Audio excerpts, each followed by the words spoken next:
That better? That better? There we go. All right. There we go. All right, so it is April 2nd, and as I was saying, we're going to work on some clean architecture issues and pull requests. Let me just post a quick tweet saying I'm going live.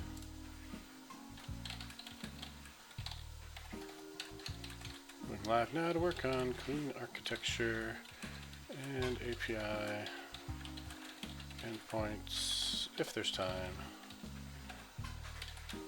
Twitch.tv, whack Ardalis. Done. Going live. Should make that look like that. Alright, cool. Who's here today? A couple people? Alright. So I've got an outstanding pull request here where I was trying to update NuGet packages. And the build was failing, but now it's not, so I just ran it a second ago. So I'm going to go ahead and merge this one in. Now this one has some pretty substantial changes, so let's look at them before I do it. These are pretty straightforward, so we're just updating some NuGet packages, that's not a big deal. But the bigger thing is that I'm switching out the repository implementation that I've been using inside this sample, inside this template. So if you've looked at it before, it's going to be a little bit different. It's going to be more like what most generic repositories tend to look like, which is that there will be a different instance per entity that you're going to work with. And there's pros and cons to having generic methods versus generic actual instances. And I've decided that I kind of prefer the instance approach. I've gone back and forth a couple times. I think I'm here to stay on this point though. So if you look at, let's see if we can find an example here. If you look at like this method here, this list of T, you see that it's taking in all the generic stuff on the method itself. And the type up here that's gone wasn't, right? It was just an I repository, it was just an EF repository. It didn't have any of those generic constraints or anything on it. Whereas now I'm going to be using this EF repository approach and a base repository that is generic for a particular type. Alright, so that's the main difference, but it did require touching a fair number of bits of the code to make that happen. And you know, that's kind of where we are right now. So let me go ahead and get this thing merged. And then we'll pull down the latest. I can't approve my own thing. That's fine. So let me just go merge it.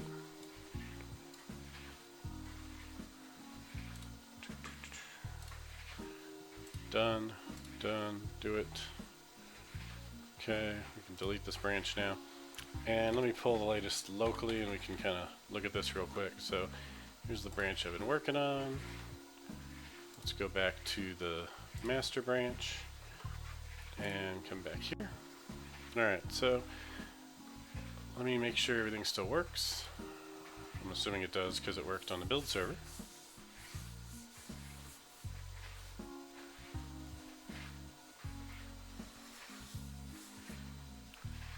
If you haven't seen this solution template before, if you're watching this on YouTube, basically what this is meant to be is a starting point for you to get an application built that uses clean architecture.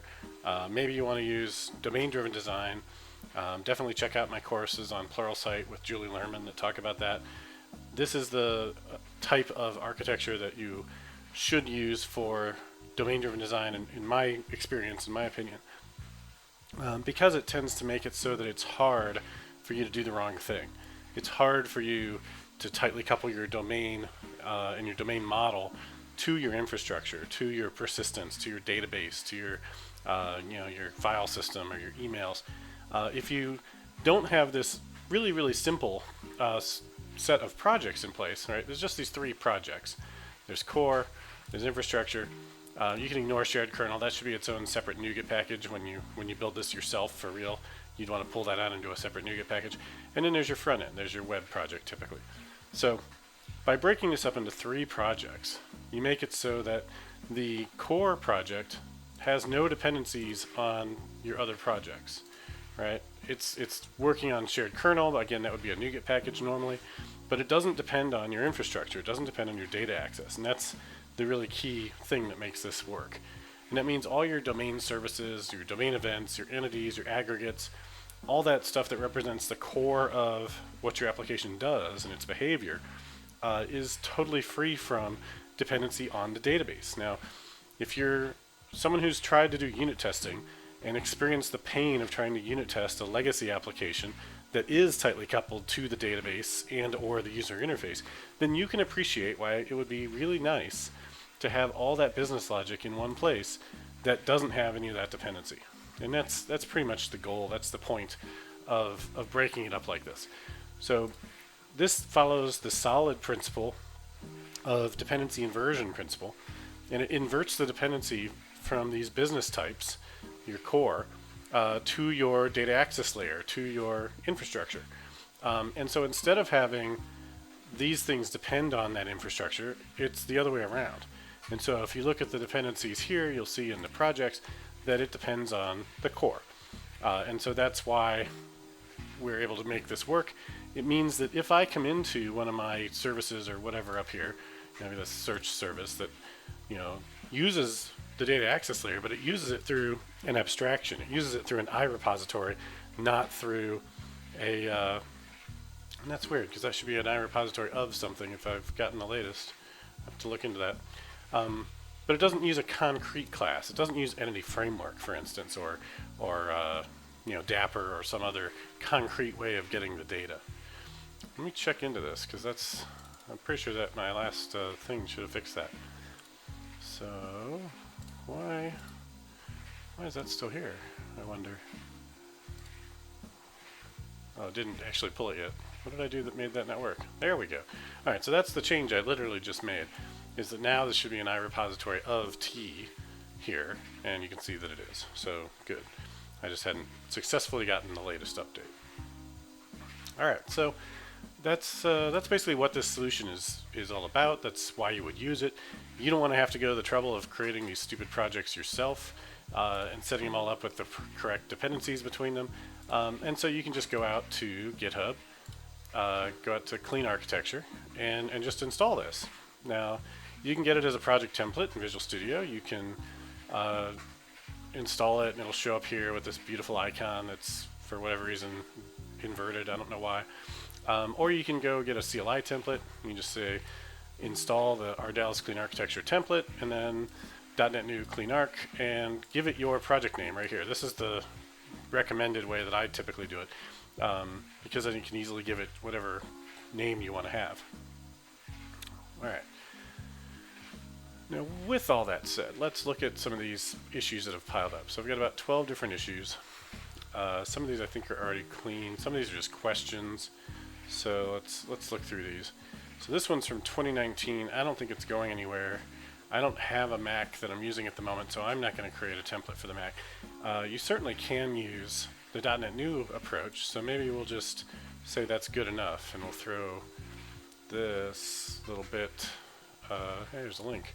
We'll take this link, and we'll close that issue with that. So let's go over here and go back down here. And if you have any questions, feel free to post them in the chat. That's the benefit of being here live instead of just watching it on YouTube.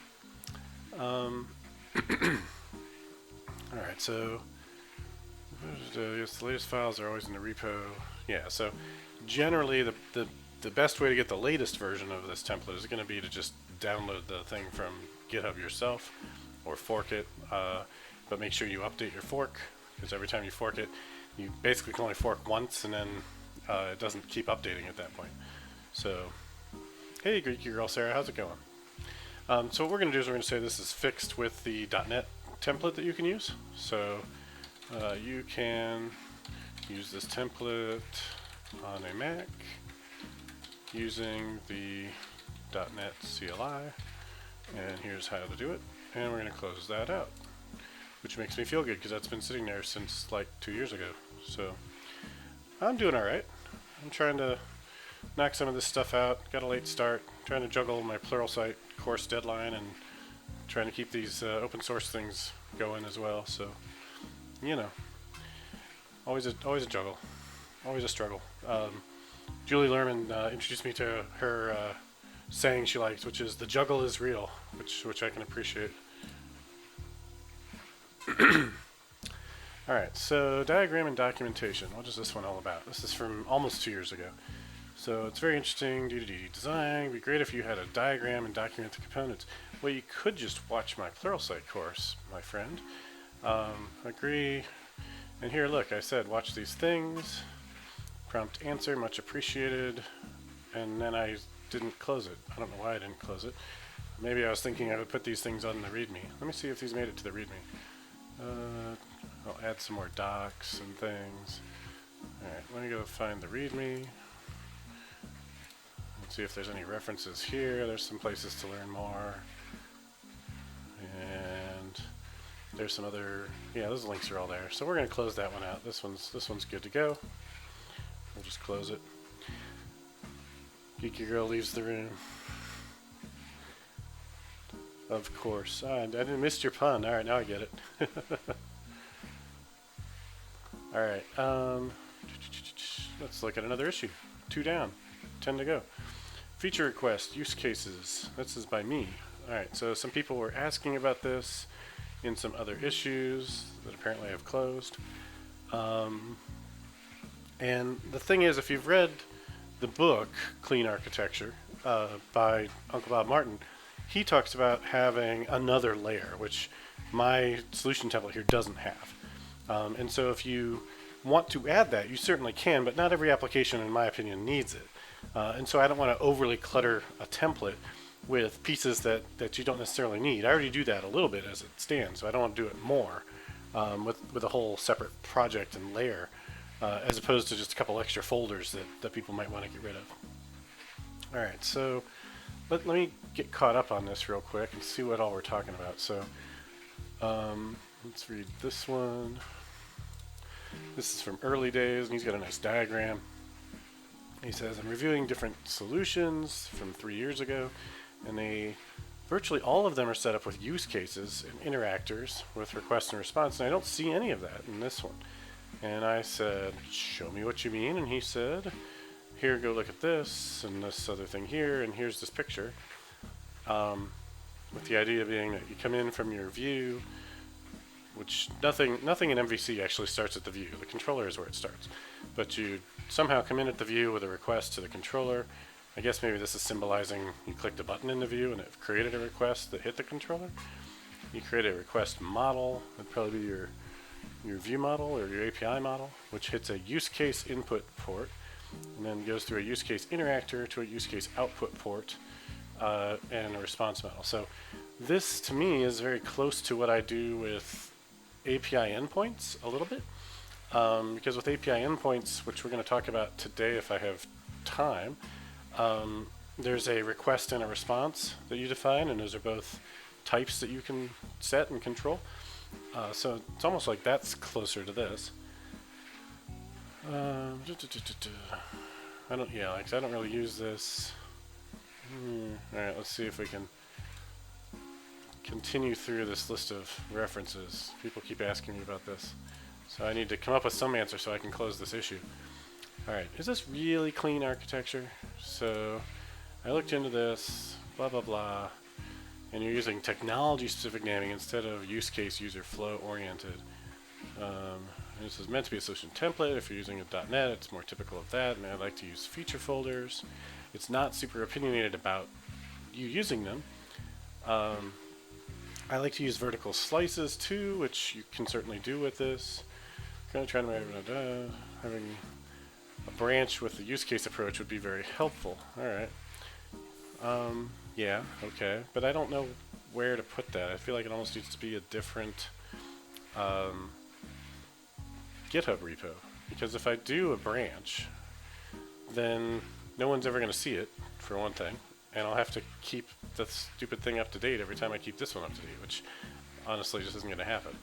Which is why this hasn't happened yet, and it's been sitting here since 2019. Alright, let's try 66. What does this one say?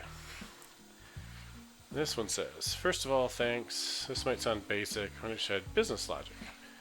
Well, where should you add business logic? You should add it to your core domain layer. That would be in the core project.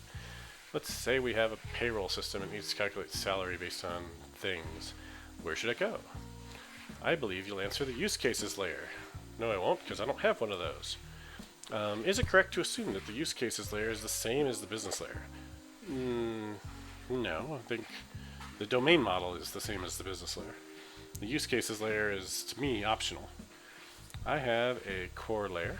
I have an application in my core layer with service implementations. So I'm going to call those domain services. Oh, and thanks for the follow Twitch does dating. That's not sure you're a real person, but okay, we'll take it. And in the current design, I want to add to the core project. Hey, look, my view hasn't changed since my birthday 2 years ago. Add better support. Okay, so I created this issue and said, hey, Steve, do something about all these people that want to see use cases. And honestly, I'm probably going to kick this down the road again because I don't think that's going to happen in an hour here today. This has been open for a while, like a year. I'm wondering if there's something on your list soon. Have any thoughts about this domain application core, something like how it's done in the API? And some help is needed. Well, I don't know when I'm going to do it, but I could dedicate a stream to just this and maybe get it done. Let's see what this is. Page not found. But he was talking about my endpoints. Okay, so I know where that is. Endpoints, 2 items. So what does he mean by that? I lost it. Where is it? It's here. I'm also wondering if you have any thoughts about domain application core and if some help is needed. Okay, well I did move endpoints into this, so that's a recent thing. Alright, so correct me if I'm wrong, but one of the advantages of API endpoints is to avoid MVC controllers. I think that's great, because when the API gets bigger, it's better to use a feature organization, yeah. When I look at the core domain, everything seems, okay, I gotcha.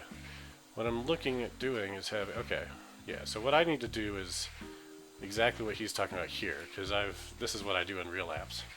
So, and if we look at the Pluralsight updated demo that we're doing for the new course, it's basically organized like this as well, where the things that are related to them. In fact, when I look at this, it looks exactly like I had written it, because that's the organization I use. So I do think that would be helpful. So 6 months later, let's reply and say, I agree with your organization of the domain model in core as far as grouping by aggregates and putting aggregate specific things in those folders rather than having top level folders for all the things like entities, services, etc. The trick is with a basically empty solution template, it's hard to show a vertical slices organization when there's not much there yet. So maybe I'll extend what's in the template so that I can show this kind of grouping. Alright. Now that's not really the same as the use cases thing, I don't think, but it might be something I could do today. So let's think about that.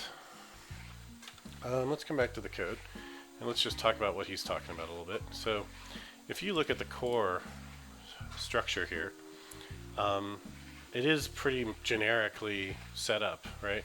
Another term you'll hear Robert C. Martin use is screaming architecture. And what that means is that you should be able to look at a particular solution structure, an architecture, and it should just scream what that thing is, right? If this is an e-commerce store, it should be obvious by looking at this that that's an e-commerce store. If it's a library application, it should be obvious that it's about checking books in and out of the library. And right now, it's really not obvious. If anyone takes this thing and they change the name to be, Acme dot some application, and they keep this folder structure, it's not at all obvious what this thing is all about, right? At the top level, without expanding any of these folders, it's just got different types of things, most of which are DDD patterns like entities and domain events, perhaps their handlers, interfaces. That could be anything. Services, and then specifications, which are another DDD pattern. So what works really well, what a lot of people do, is group these things based on more cohesive functionality instead of being totally separate.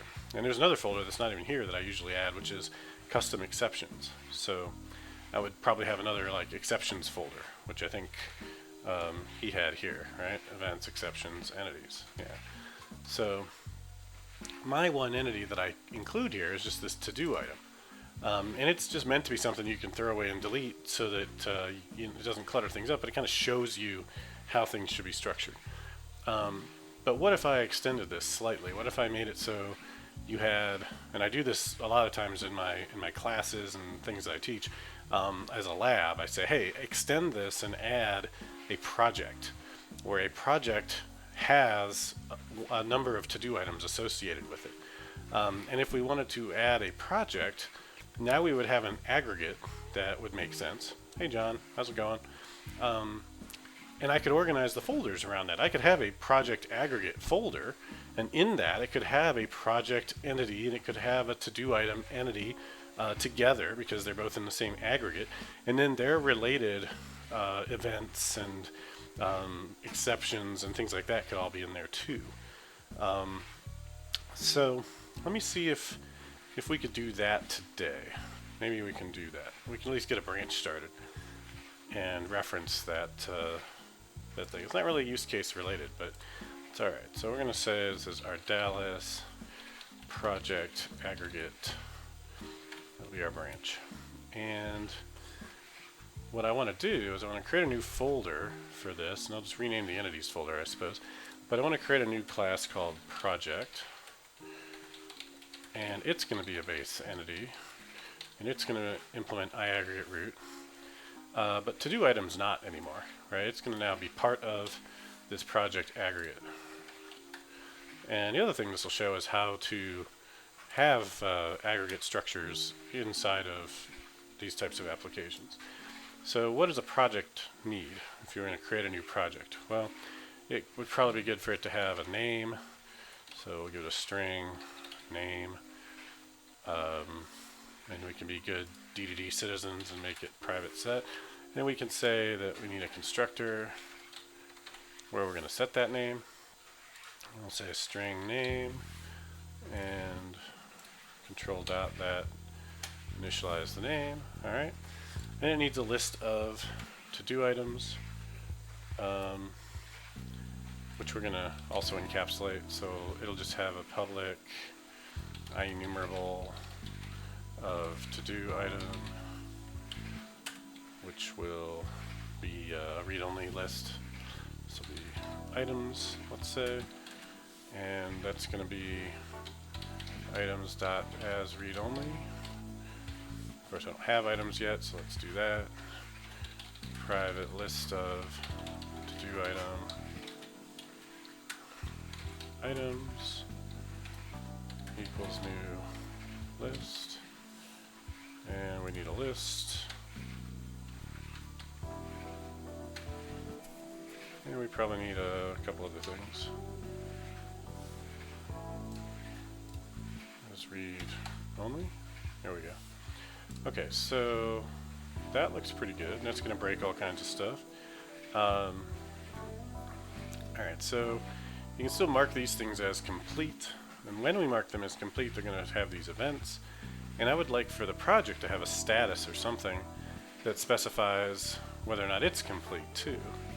I think. So what would be some good rules for the project?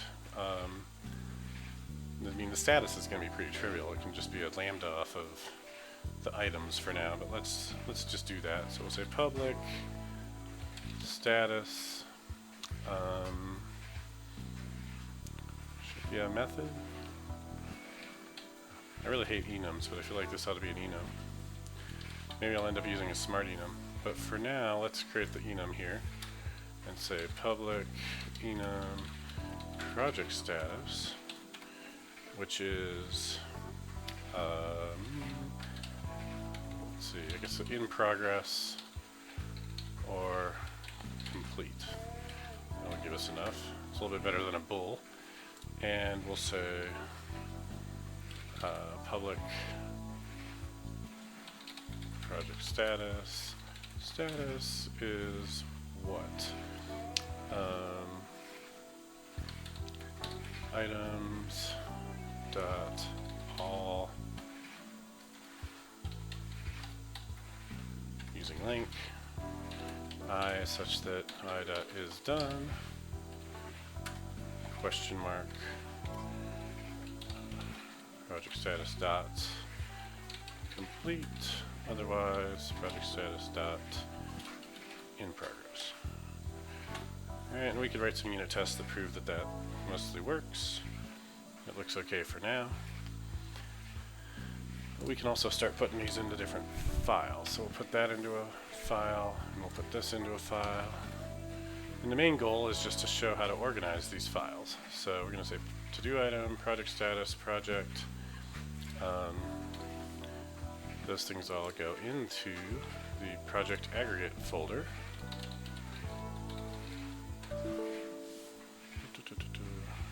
There's an existing one. What? I must have tried to do this before. I did. Look at that. There's a folder there. Alright, well, we can nuke that. This is not the first time I've had this idea. Project aggregate. Okay. And then what else might be in here? And again, we probably want to write some tests for this, so let's go do that. We'll come in here, go into core, entities. Well, let's change that to project aggregate to match. And in the project aggregate, we're going to say that you have a to-do item marked complete. That's great. Let's copy that.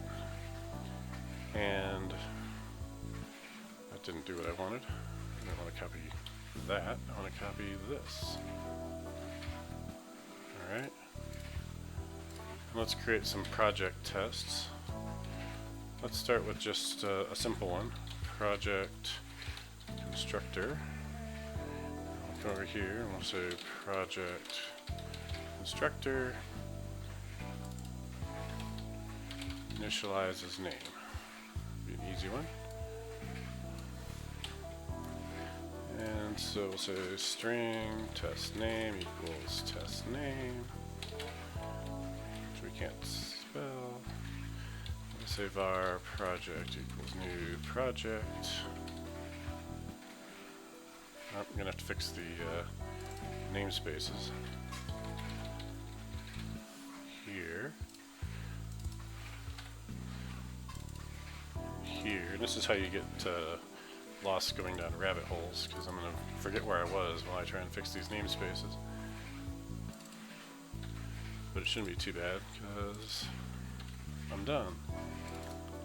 Alright, so now over here we're going to create this new project. We're going to give it test name, maybe?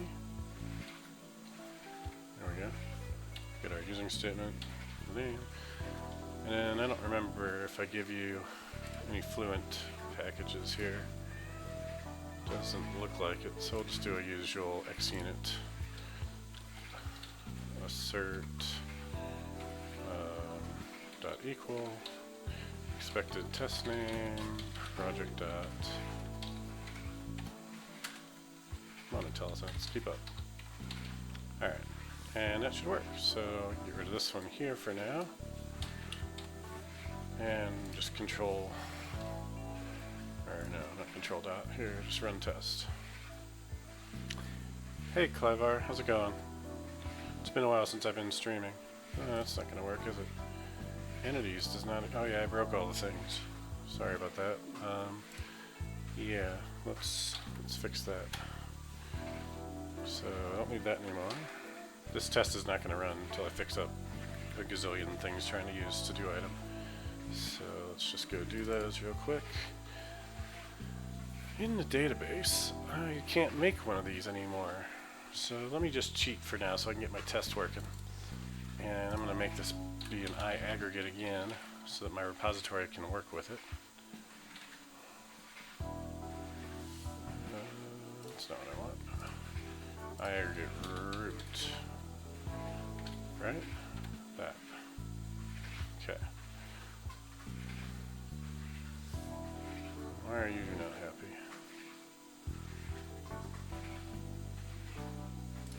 We'll see.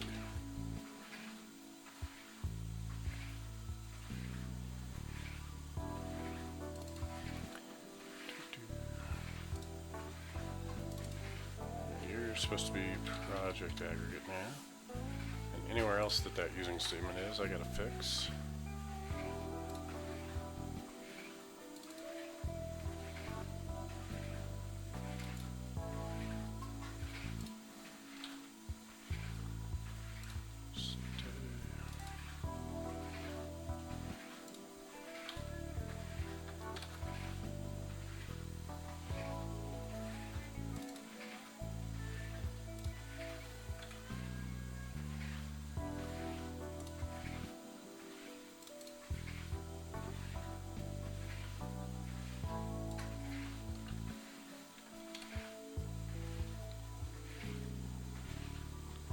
Closer.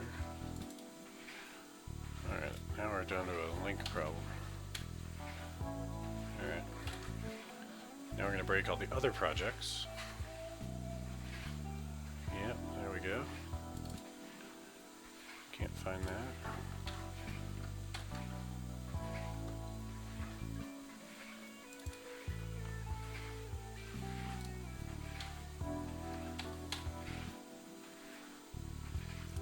Happy to see you streaming. Also saw your .NET stream earlier this week.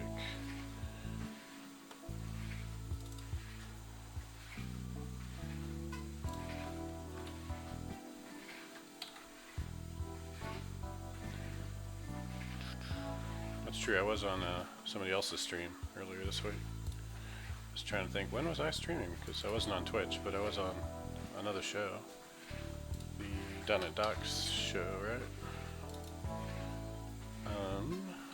I accidentally copied this when I didn't mean to. Project aggregate. Right. Let's do this. Let's try and be smart here and do a Control-Shift-H on that with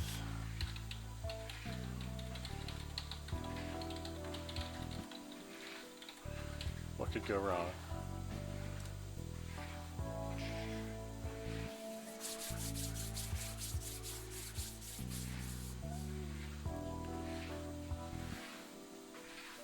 It's still not fast, but it is less tedious than watching me copy-paste over and over again.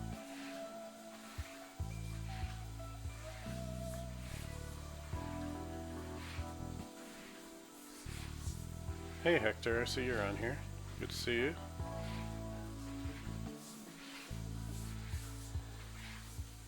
It's really not fast. 19 occurrences. It took like more than a second per occurrence. It's crazy. But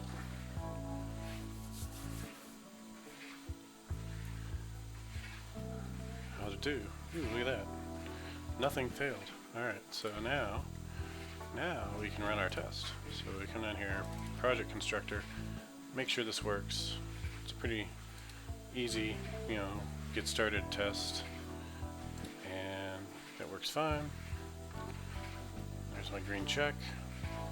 What else did I want to do on the project? I want to make sure that the list is initialized. So list is not null. Initializes task list to empty list. Assert dot equal.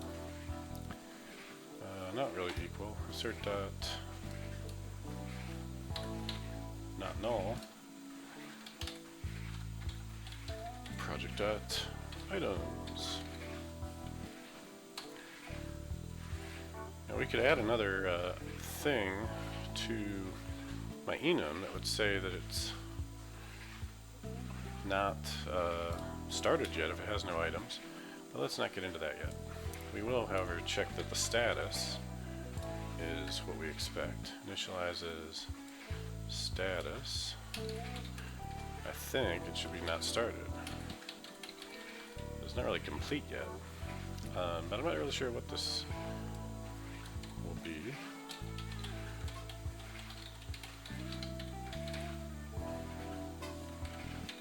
In progress. This is what I meant to. In progress with project.status. Yeah.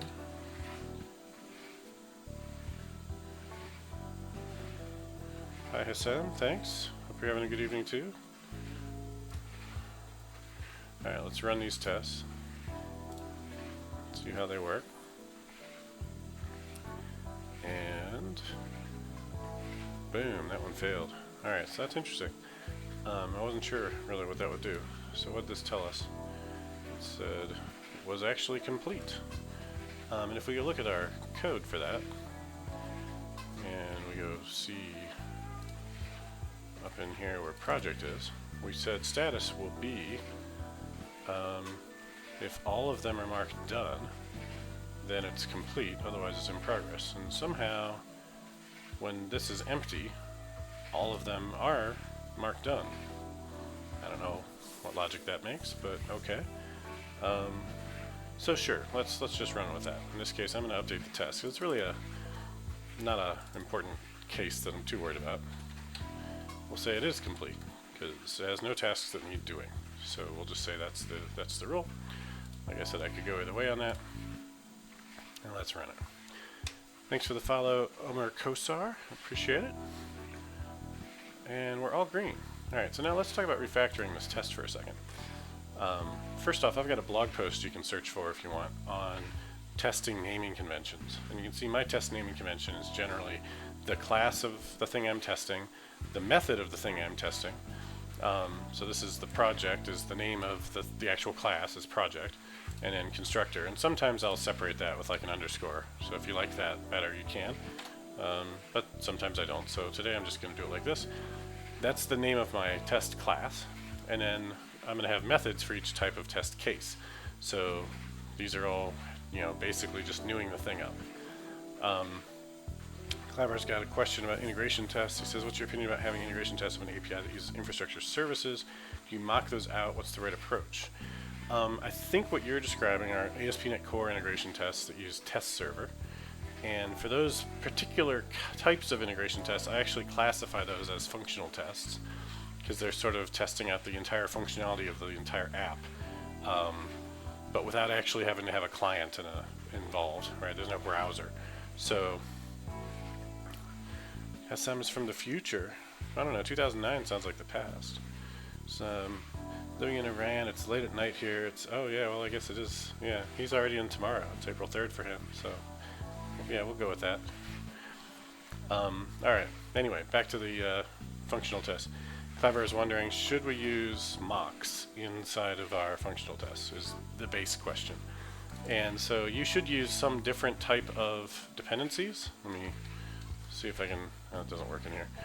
So I was going to see if I can make that smaller, but Control minus doesn't do what I want it to do here. Let's go just down to 100%. So in my custom web application factory, this is where I set up all my services, and also where I create the seed data that I'm going to use for these tests. So here you see I'm populating the test with seed data. But this is also where I can specify whether I want it to run with an in-memory database or a certain fake database or a SQLite database or something like that. So that would happen like literally right here. Now because this is a sample, it's not even a sample, it's a template, I don't have any real database involved, right? The real one doesn't talk to a real database. So if you come over here, by default this thing, where's it set up? Oh, it's in the infrastructure module. So in the infrastructure module, which is over here, there's SQLite. Where's that thing? Just go to it. in here, it sets up all the dependencies, right? So here's our EF repository, and mediator, and all the other things. So this is where that's all set up. And so any changes to that I would put in this part here. I'd specify them right here. So if I wanted to use an in-memory data store, I'd set it up here. And then I would call it. Now, to answer your specific question, would you put mocks here? I usually don't. I usually don't have any mocks in this project. Like if we look at the packages, MOQ, which is my mocking framework of choice, is not even referenced here. But you could, and I have done it occasionally. One thing I will do sometimes in here is like turn off domain events, for example. Here's what I was looking for. Here's where I tell it to use the in-memory. So inside of configure web host, I'm specifying that it use an in-memory database. While I'm in here, I could probably get rid of some of these comments though. I don't need that. But here's the other thing I was talking about. So to turn off domain events, sometimes I will create an implementation that doesn't do anything, like this no-op mediator, or I'll create a no-op email sender. That could have been a mock, right? This thing doesn't do anything if we go to its definition. If you didn't want to have to write one of these that just didn't do anything, you could totally have just created a mock of iMediator and been fine. So there's nothing wrong with that.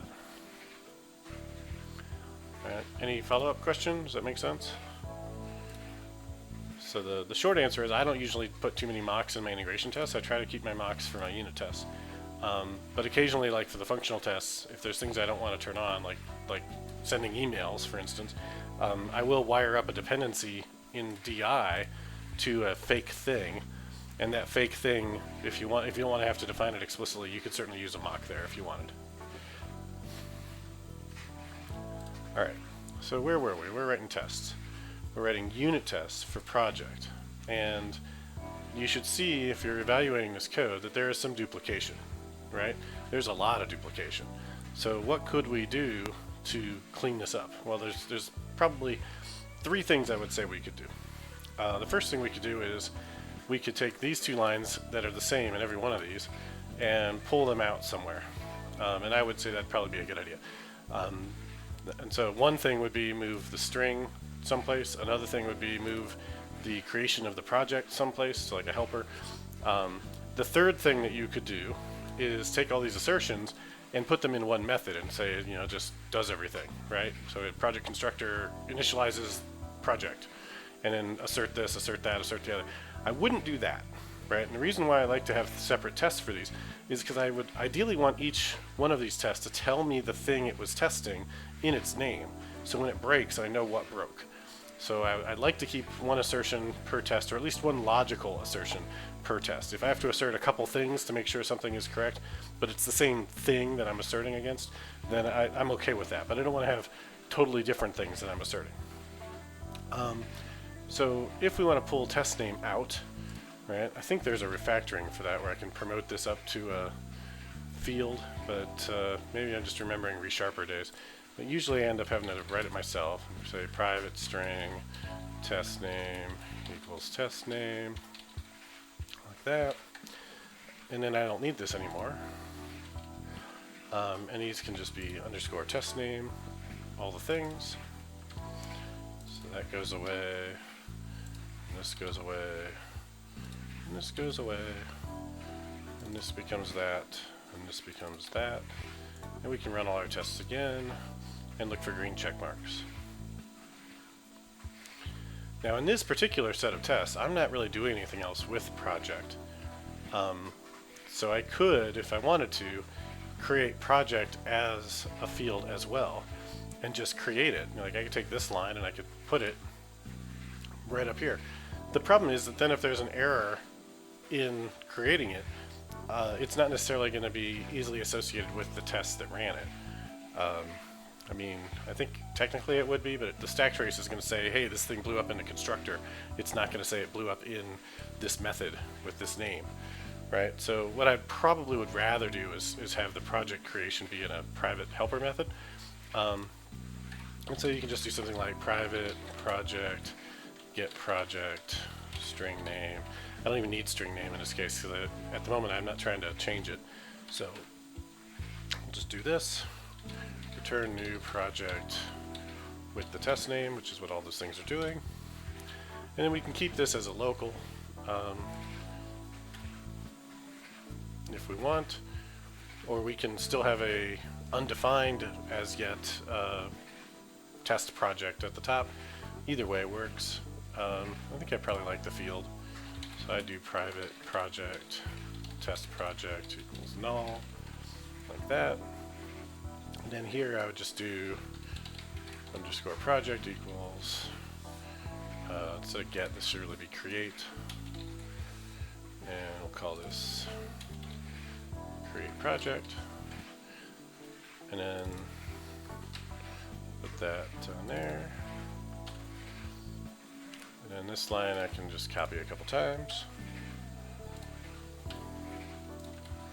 And those are all good. And then test project needs to go a couple more places. But now my tests are nice and short. And the thing to notice about my tests is that none of them have the new keyword in them. So when you're looking at your tests, if you just wrote a suite of tests and you've got a test class and it's got 20 tests in it, and every single one of them says var whatever equals new whatever, what that's doing is it's adding a lot of technical debt to your test suite. Because what's going to happen is later on down the road, you're going to change that constructor for that thing you're testing because dependency injection, or you add some property that you want to be able to pass in through the constructor, and now every single one of those tests is a problem you've got to fix. I talk about this in my refactoring fundamentals course on Pluralsight. It's called shotgun surgery, where you make some minor change to your project and suddenly you've got errors everywhere throughout your whole project that you have to deal with because so many things depended on that one thing. By making this one change, I've added a seam. So if I do change how I want to create project, I will have a compile error, but I'll only have one. I'll have one right here. So I don't have to touch all these tests. They stay the same. It's just my project creation that I have to fix. So that makes the test much more maintainable. And it doesn't really require a whole lot of extra code or effort. The trick is if you do it up front, right? If you do it as you go, as opposed to if you try and fix, thousands of tests that have been written over time with copy paste and tons of hard-coded new statements everywhere. Another blog post I've got you can check out is called New is Glue. So everywhere you see the keyword new, you're gluing your class to this other implementation. And you need some of that to hold your application together, but you want to minimize how many places you've glued things together so that you can break them apart when you need to.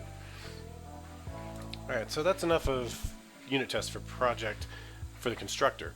But we can't really do anything with the project yet, so let's create another test suite. And we'll actually TDD this and test it up first, right, instead of testing it after. And we're going to call this project add item, because that's what we want to test.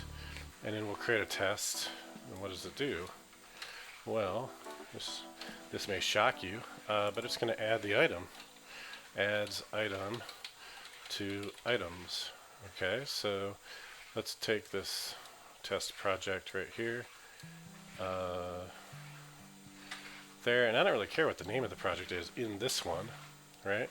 So in this one, I can literally just new it up right here. New project, some name, don't care, and then I don't need that. Just make this new. Okay, but I do need to create an item. So I can say var test item equals new to do item, which I thought, okay, there it is. New to do item. And then let's see what that looks like. Here's my core project. Way up here now, there's to do item. And set private set. So I can't set is done, but I can give it a title and a description. Thanks for the follow, Ravensrell. Alright. Don't need that. Okay, so this item will just go here and we'll say title equals title, description equals, I'm not sure I even need these, but just go with it for now, like that. That's my arrange basically, because now I'm going to say test project dot add item, test item, and then I'm going to assert dot contains some collection. My collection contains a predicate, or my collection contains an item. There's my item, there's my collection. So I can never remember which the order is. Test item is in test project items. Alright, now it looks good, except that we haven't actually written this yet, so let's just generate that method to get our test to pass, or to get our test to compile rather. And then may as well move this to its own file at this point. And we'll go over here. And now we're actually doing real TDD because we're building the interface we expect to use on project before we, we're building it with the test before we've actually even written it. So I just generated it, which means it's there, but it's just going to throw a not implemented exception right now. So when I run this, it should fail with high likelihood. Thanks for the follow, Mendicant Monkey. And wait for it. Boom. Okay. So it failed. Why did it fail? It failed with a non-implemented exception. Shocking. Let's go to definition here. And what should we do here? I wonder. Well, let's just add the item. So underscore items dot add test item. Well, that's not really a good name for that, is it? May as well just call that new item and rename test item to new item.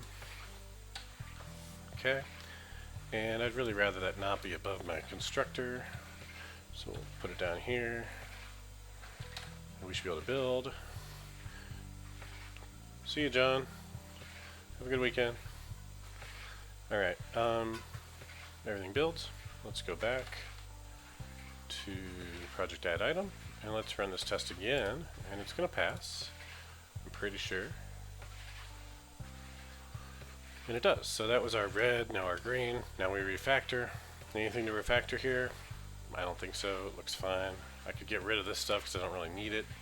It might be okay, but for now we'll leave it. We'll go ahead and create our next test. What should our next test be?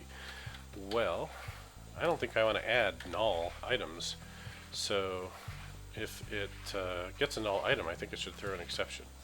So throws exception given null item, and what that looks like is I don't need an item anymore. I can just have null, and this can be an action. Action equals that, right? And then I can say assert dot throws argument null exception on that action, and that, and I could pull that exception out and say var x equals, and I could further assert dot equal ex let's see, this exception is going to be an argument null. It's got a param name, and I expect that param name to be new item, like that. Alright, so that's my test. I think this thing ought to throw a null ref with the new item parameter if I pass it null. Now, I haven't done anything to make that happen yet, so it's going to fail. And it does. And it fails because I expected an exception, but it didn't throw one. So, expected this, but no exception was thrown. It is sad. Alright, so now we want to go to add item, and go to implementation. And in here we can just add a guard clause. We can say guard. Now what is a guard clause? Well, I have a package called ardalis.guard clauses, and you use it to verify that inputs are what you expect. So we can say guard.against dot null, and then we want to pass in the input, new item, and then the name of the input, like that. And with that, we should probably do the same thing with this constructor and make sure the name's not null. But with that, we should be able to run our test. So if we, even right here, we can run the test. And those two tests that are there will run, and they should be green. If I did my job right. And they are. Look at that. So that's cool. Alright, and another thing you could do when you're doing TDD like this is when you get to a spot where everything is green, and you can verify that everything is green by running all your tests, it's a good time to do a commit. So let me go ahead and commit this code. And then we're going to say that's enough testing of project for now. I want to finish doing the refactoring of the other related things with it. And the other thing I haven't really done yet is fix up the repositories to work with the project instead of with to-do item directly. I cheated on that and made it I aggregate root again. So I'm going to go ahead and finish that work. Why is this being so slow?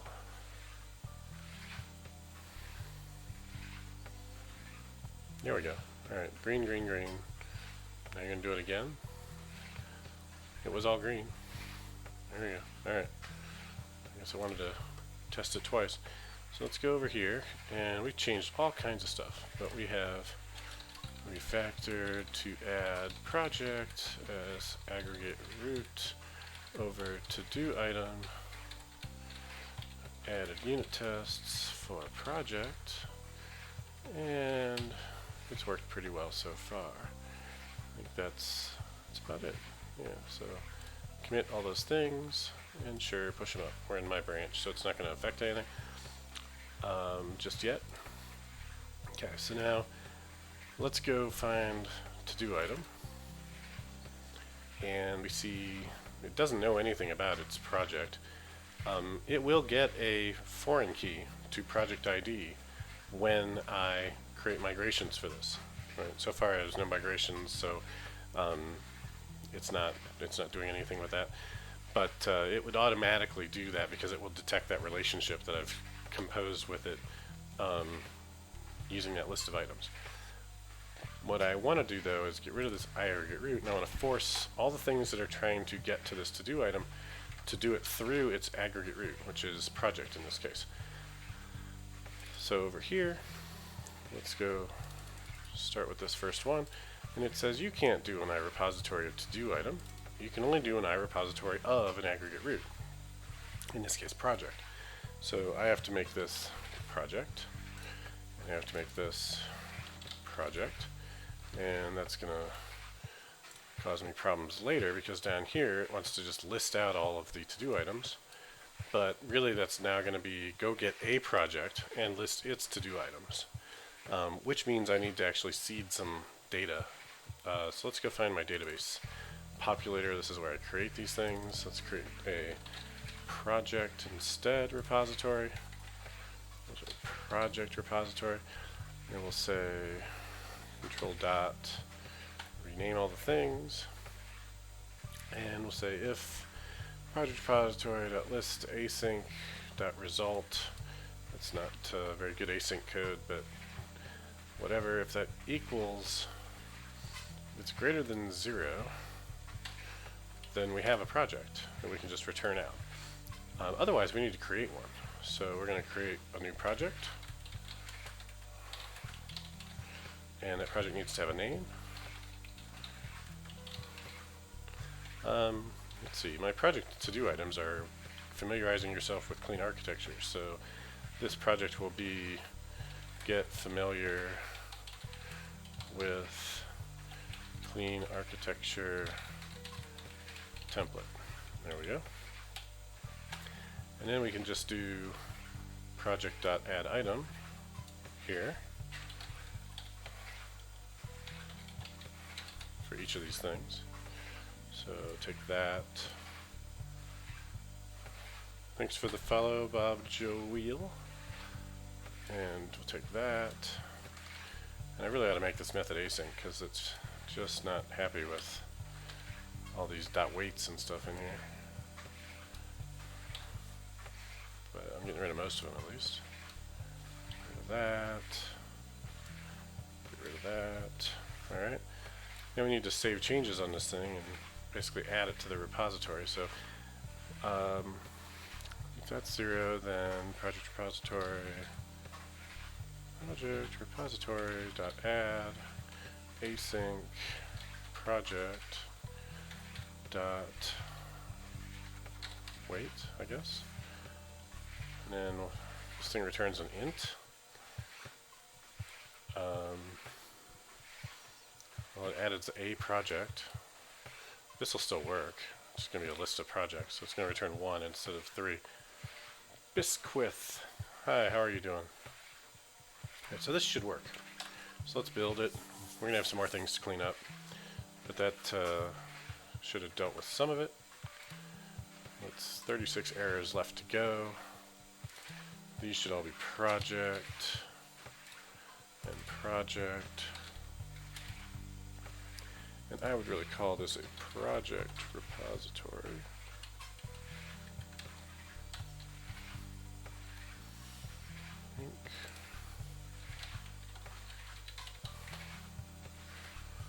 Like that. Alright, and then to-do controller. Well, would I have a to-do controller? I would have probably a project controller. Let's do that while we're here. And may as well change the name over here. Alright, and index, it'll just be a list of them, right? So let's just do, let's just be get.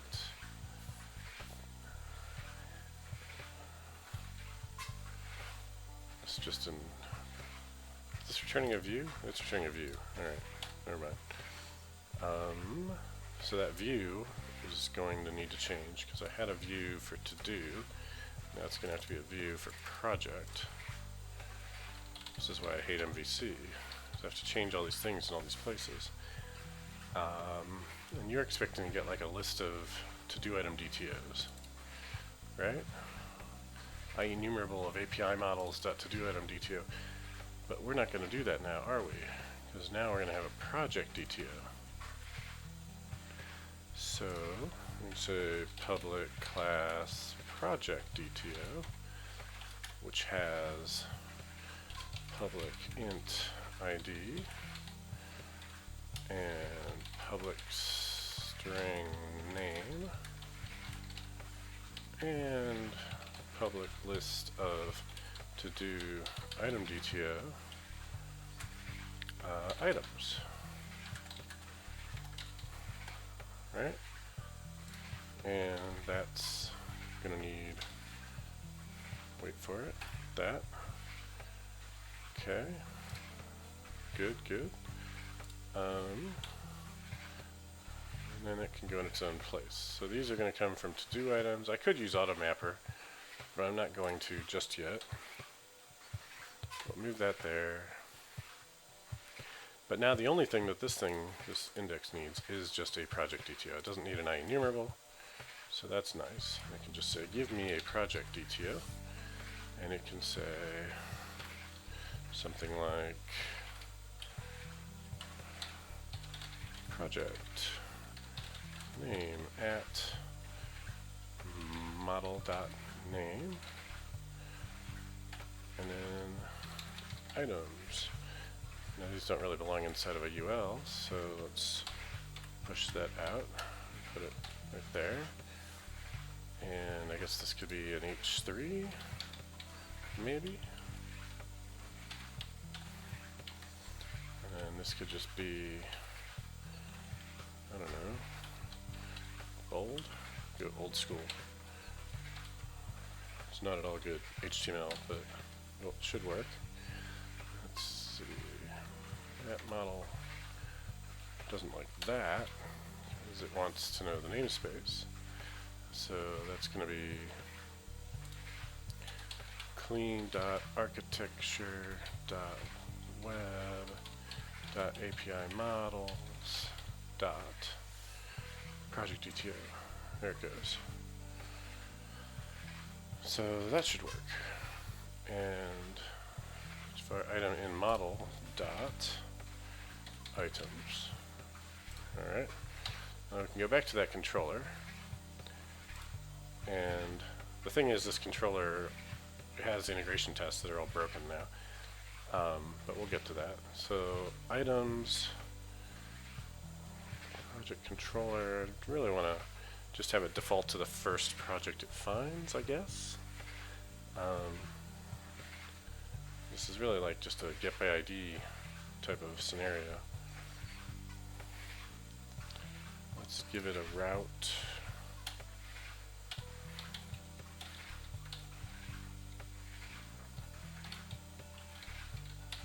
Like that. We can question mark it, so if they don't give me one of those, it just works.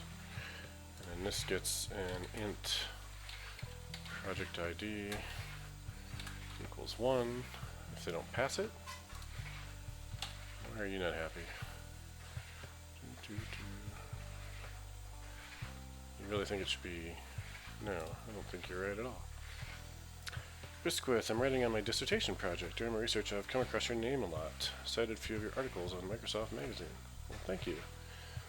I love your mom says your podcasts are amazing. Thanks so much for doing them. Well, thank you. I would be doing one today, except I decided to do the stream instead, and they don't really go together. So there probably won't be another podcast this week, because this is my time slot for doing that. Yeah, why are you not happy? Oh, I know why, because that should be in quotes, because I don't know what I'm doing. Alright, that's a lot happier now. Okay, so then this project repository becomes get by ID. Actually it doesn't. This is going to be get by something else. Get by spec async. And it wants to bring in a spec. What is a spec, you say? Well, it is a specification for this. Because I want to make sure that when I get my project, it also gets its related items that are with it. And in Entity Framework, you have to use a .include statement to tell it to do that. I'm not using Entity Framework directly, I'm using a repository. But I can say my spec equals a new project with items spec for the project ID. And then I can say do this and use the spec. And that will give me my fully populated item. And then once I have that, I need to create that DTO. So I can say var DTO equals new project DTO, and we'll just map everything here by hand. ID equals, I don't want that to be items anymore, that should be the project. So the ID equals project.id, and the name equals project.name. And the items equals project.items.select item DTO to do item DTO dot from to do item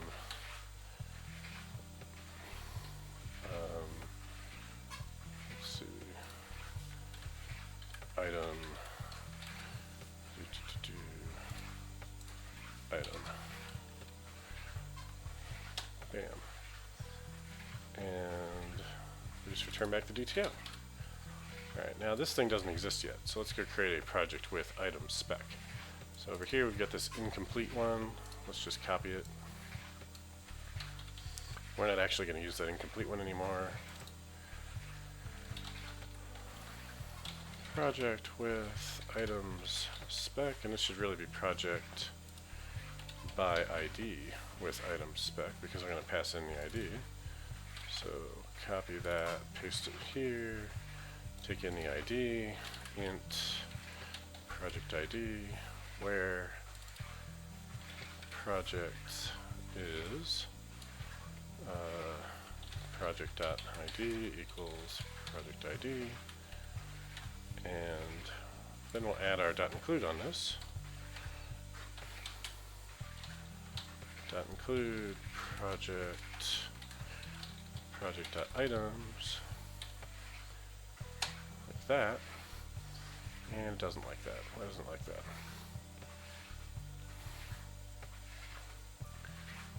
Because this is a to-do item, this is supposed to be a project. Now it's happy. Alright, so this thing's going away. And instead we're going to use this. Now we can write a test for this specification. Clever. Supposed to be a string in there. I think you're fixing something I fixed a while ago. That must have been the route. Alright, we're going to rename this. But like I was saying, I could write unit tests for this, which I'm not going to do right now, but you can, which is really nice. But we're going to go back to that controller and give it a namespace. No, that's not what I want. Get out of here. I said give it a namespace. You need the namespace. Non-control dot. Why aren't you oh, I know why. I changed the name. Project by ID. Control dot. There you go. Alright, so what that's going to do is if I pass in a project ID, it's going to take it. Otherwise, it's going to just use the one I gave it. And it doesn't need this extra set of parens. And you're still red. Why are you red?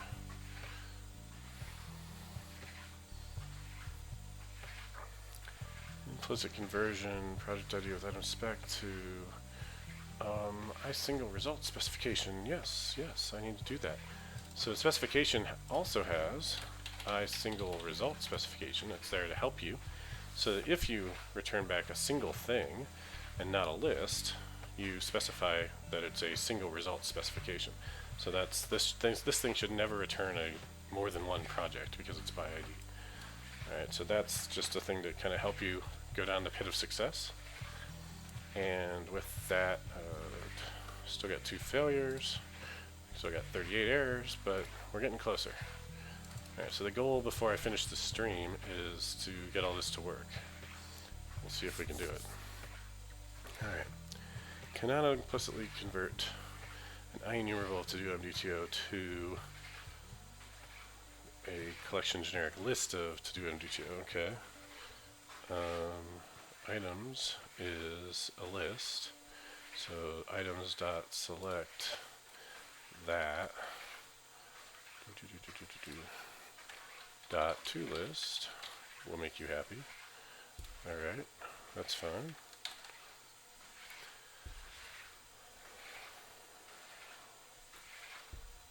And let's just pin this thing at this point because we're just going to chew through them really quick now. So in here, this is a create endpoint for a to-do item. I can't create to-do items by themselves anymore. I have to create them with a project. This is going to take a while to fix. I want to at least show that that controller and view work before I go down this path. So, you know what I'm going to do? I'm going to cheat. I'm going to take these, I'm just going to exclude them from the project for now. And see how many errors that fixes. 27 errors, alright. Incomplete page model. What are you trying to show? You're trying to show that query with an incomplete item. I don't even have that anymore.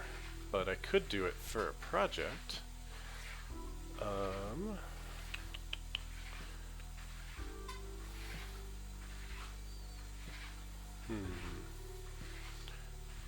I could do it incomplete. I shouldn't have deleted that one, but alright, let's see. Incomplete model for a given project would work just fine. So this would be project, and this would be project, and we'll just say default project ID equals 1. We'll set that somewhere as a constant, maybe. I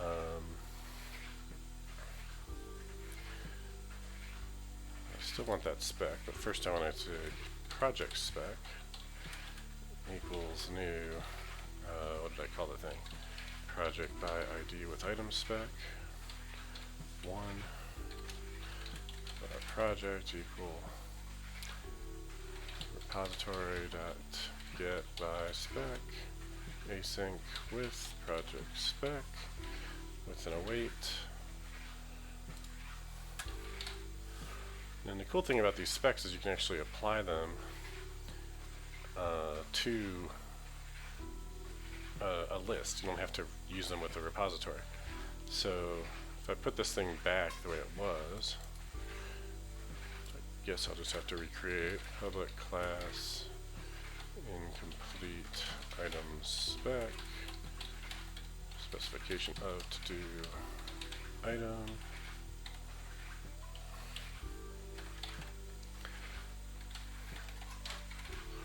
There it is. Query dot where item such that item dot is done not. Not that. I think that's what that was. I think it used to say a longer name, but we're going to call it spec now. And then we can say to do items equals, I'm going to apply that spec. So how do I do that? Project, let's see, spec dot evaluate on this list. Project dot items, and it returns back the filtered set. And so I think that's what I want, right? What did I have before?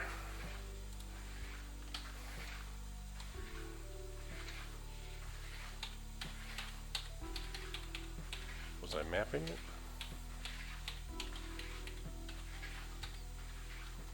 That was just a list of real to-do items. Alright. So, that should work. Why are you not happy? Can't convert IEnumerable to list. Right.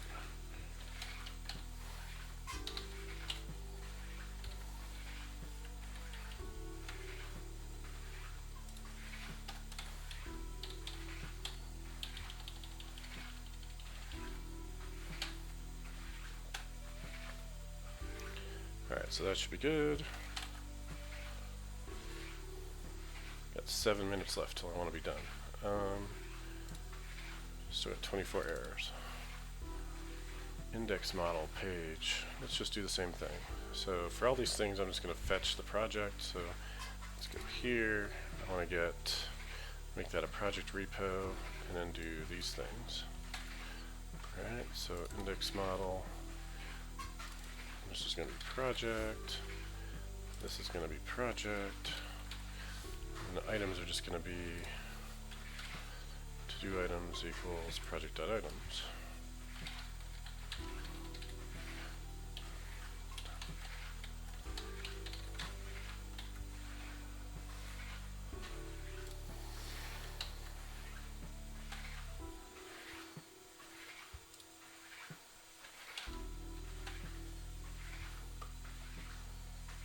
Alright, 22 errors.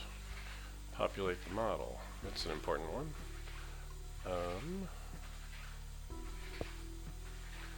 Now this wants to be a project repository. That's all I need.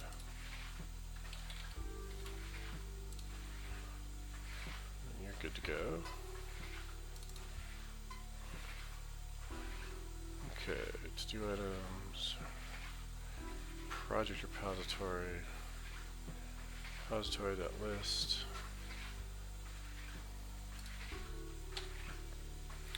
I'm not going to be able to convert from. Alright, so this is going to be the same thing I've been doing over in the Razor pages. I'm just going to take these 2 bits and grab a project first and say item equals projects. No, project dot items dot select blah blah. That'll work.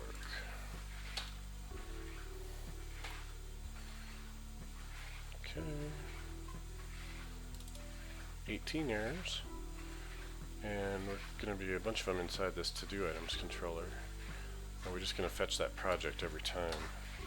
That's what we're doing.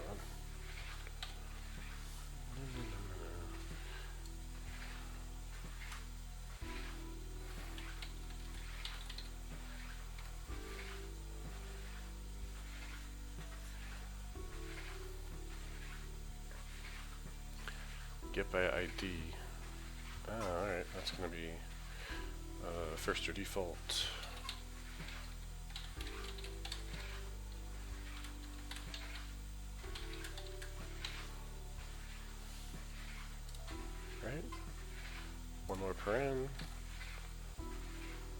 good. Alright, now we need a to-do item here. When we go to post a new item, it's going to get added to that project. So there's our item, there's our project, project.add item, to-do item, repository.update, async project, return that. Alright, and completing a project is go get, actually a to-do item, go get the project, go get the to-do item, which is going to be project.items.first or default. Well, actually, let's do first. Go find that thing. Mark it complete, repository update async, the project. So we're always saving the aggregate, not the individual item at this point. And what are we down to? 14 errors. Now we're into unit tests. These are all just test errors. So, to do item search service get all incomplete items. I'm going to cheat on these ones too. And exclude from project.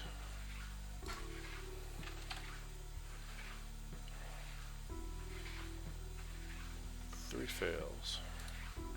7 errors. Test fixture. Get repository. That's going to have to be project. And project. And that should be alright.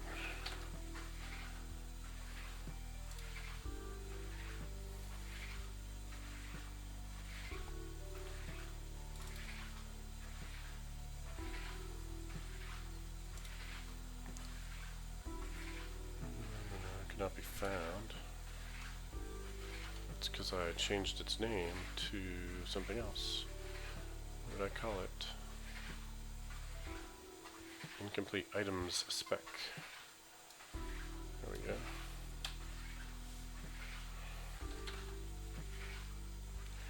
One minute left. I think I'm going to be late. We're so close. Still 7 items. Alright, so now I've got this project, EF repository. These are all trying to deal with items. I need to change them to work with projects. So we'll exclude them.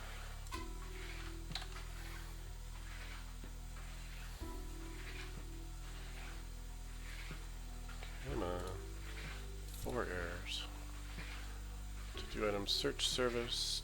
Is this a test? No, that's a real thing. That's going to take too long. Project.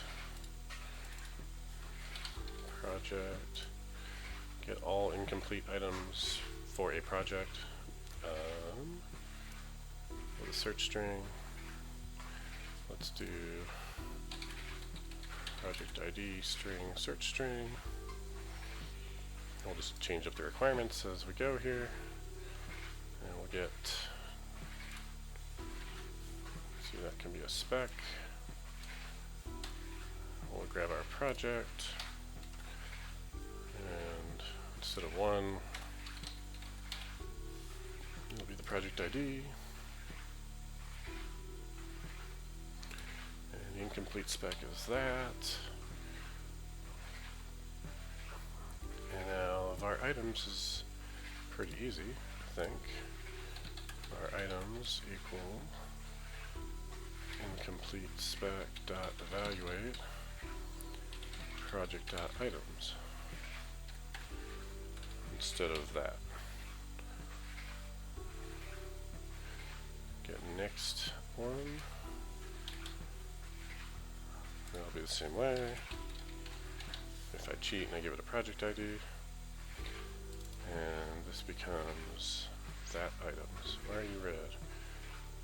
This should probably be a .toList. You're good. Take those. Bring them down here. Get that. create the spec to this instead of that, and we're done. We could also do a not found if project is not found, but we'll work on that later. So I think we're down to 2 errors. Is that what I saw? And it's going to be these places. So let's go to here and give it int project ID. That. And I don't even know if this thing's used anywhere at this point because I got rid of most of it. So yeah, no errors. Alright, so let's see how our tests do.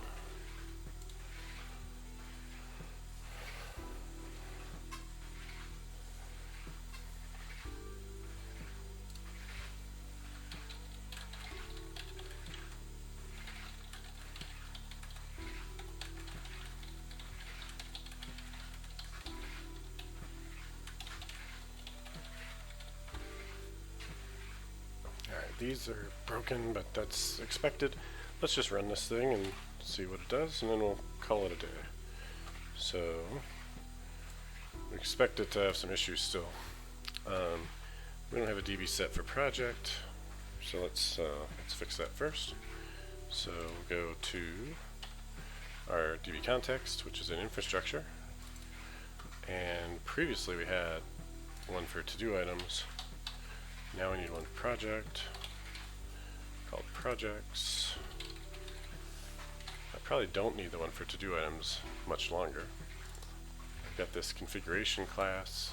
We can duplicate that and make a project configuration class called project. We're going to say that it has a PP name that is required. We'll give it a dot has max length. Did I not give it a name? No, that needs to be project there. You always walk while program. No, I don't. If you type walking, though, I think the chat bot will actually tell you about that more, if I remember right. It's been a while since I set that up. Has max length. Why are you not giving me max length? Is it just max length? Has max length. It's right there. We'll say it's 100. Alright. So there's that. So yeah, I walk sometimes, and if I get tired I stop, and I have a chair that I can sit here on the treadmill and it works well. But sometimes it's nice to walk. Okay, so are you still good?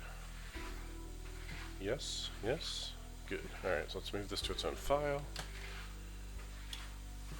Alright, so then if we notice here, this thing is using a model builder.apply all configurations that will pull all those configuration files and apply them. So if you're using EF and your on model creating is just getting bigger and bigger and bigger, you can use this to make it so each configuration is in its own spot.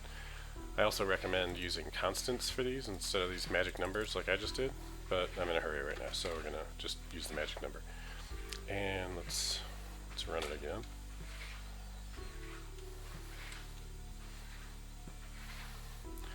Boom, no such table project. Yeah, that's because I haven't actually created a table for it. And I think this is using SQLite by default. What am I using? App settings, local DB, SQLite, migrations. Do I have any migrations? I'm sure I must, somewhere. Not in web, infrastructure. I don't see any migrations. No, Surfike 18, yeah, sitting around on your butt for 8 or 9 hours straight is not healthy. So it's good to have a standing desk, have a walking desk, go for a walk, whatever. Alright, maybe I can swap this thing out to be using an in-memory database just for now to show that it works. 'Cause I don't remember where I'm doing anything with migrations. Like I used to have that, but I don't anymore. So how's this thing supposed to work? I wonder. Here's my SQLite database. Does it delete it? Maybe it creates it if it needs it. Let's see if that's the case. Crossing fingers. It's been a while since I messed with how this thing gets seeded. Aha, it does. Alright, so it's progress. Okay, look, so now we got a new error. We're all the way up to project controller, and new project DTO is blowing up in line 27. So let's go back to controllers, project controller, line 27, and one of these things is null. And let's just breakpoint it. I suspect my project is null. It's probably the problem. So let's just debug into this. Make sure I have a project with an ID that I can use. Because my seed data is supposed to create a project. And my spec is all good. My spec says, give me one of these things with... It doesn't even show me the project ID. That's fine. But if we step over this, we're going to see project is null. That's not what we want. So, of course, it's going to blow up. Stop. So, did we run my seed data? So here's that seed data. Initialize, populate.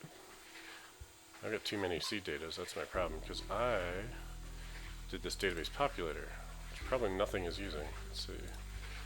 3 references. Where's your default infrastructure, project controller, populate? Yeah, I used to call that from there. So maybe if I do call that from there, it'll work. Let's see. I haven't done that in a while, as I get into the habit of using the seed data thing. But let's try this. We come in here, and we call /home/populate, which is supposed to call that thing, but it's not called /home anymore because it's in this other controller. Populate, so it's /project singular /project/populate. Haha, that one means it added a project. And now, da-da, look at that. Name, get familiar with clean architecture. It all works. Sweet. Okay. It's good to go. Which is good because I'm out of time. So I'm going to commit all the things, and then I'm going to have to clean up some of this broken stuff later. So we are midway through adding project as an aggregate for the template. Commit. Push. Neoashi. I'm just getting ready to go, but let's see. A few questions on API endpoints. What are the pros and cons using it versus controller base with mediator? Well, let's go look at API endpoints very quickly. I don't even need to look at it in Visual Studio. Let's go look at it. Guess I don't have it open. Let's go look at it here. API endpoints. Alright, so if you're already using mediator, and here's my sample here, and look at these author endpoints, we'll look at this create. Okay, so if you are already using mediator, then you would just have and you want these CRUD operations on author, right? You would probably have an author's controller, and it would inherit from base controller, which would give you mediator, and you would have methods for list, get by ID, post, put, delete, and every one of them would say mediator.send the command that came in, right? This, whatever this command is that comes in. And these would all be one line, right? And then somewhere else, in another folder, you would have all these handlers, and all of your create and mess with author handlers for all those commands would be there, right? And so you would have some commands would look a lot like this. Create author command would be a file that would live somewhere, and then you would have those handlers that would live somewhere. Maybe they're in the same folder, and you would have this vestigial controller that serves no purpose in your application whatsoever, except to get things from here to there, right? At this point, it's basically just saying, hey, if you're looking for this, it's actually over here, right? Now, if you're also using Mediator for other stuff, right? So you're using Mediator for its pipeline, you've got mediators in your service layer, you've got Mediator things going on, if you're using behaviors and other stuff to decorate your the things that you're doing with Mediator, using Mediator for your domain events, whatever. Like if you're using Mediator everywhere, then that's great. Keep using it for that. That's fine. But if the only thing you're using Mediator for is to make it so you can keep your controllers short, why not make your controllers super short, make them gone, and replace them with endpoints like this, where you don't need Mediator anymore, right? Your command and your response are right here in this folder with this thing. So if we look here, when you look at this in Visual Studio, these three things are all together, right? Which it shows on the on this animated GIF here, right here, right? So when you open this up in Visual Studio, they're kind of collapsed in with it, and you can expand it and see its request and its response because it's using the Reaper pattern, request endpoint response, REPR. And so yeah, the biggest thing is you don't need Mediator anymore, right? You don't need to have all that overhead, all that plumbing. You don't need a base controller. You don't need another NuGet package. You don't need all those handler files. Instead, your endpoint is it. Your endpoint has the request, has the response, has the logic in one file, done, right? No extra vestigial controller class that you have to deal with. Sound good? Does that answer that question?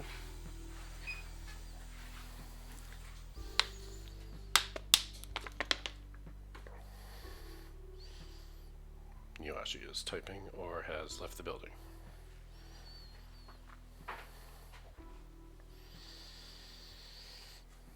Alright, what are the odds that anybody is around for me to try and come on, Stream Deck. Every time I hit my Stream Deck buttons, it just dies and restarts now. It's been really frustrating. Anyway, what are the odds that someone is live that I can raid? Niwashi says, yes, thank you. Awesome.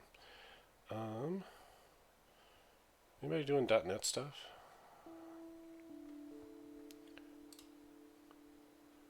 No, he's playing a game.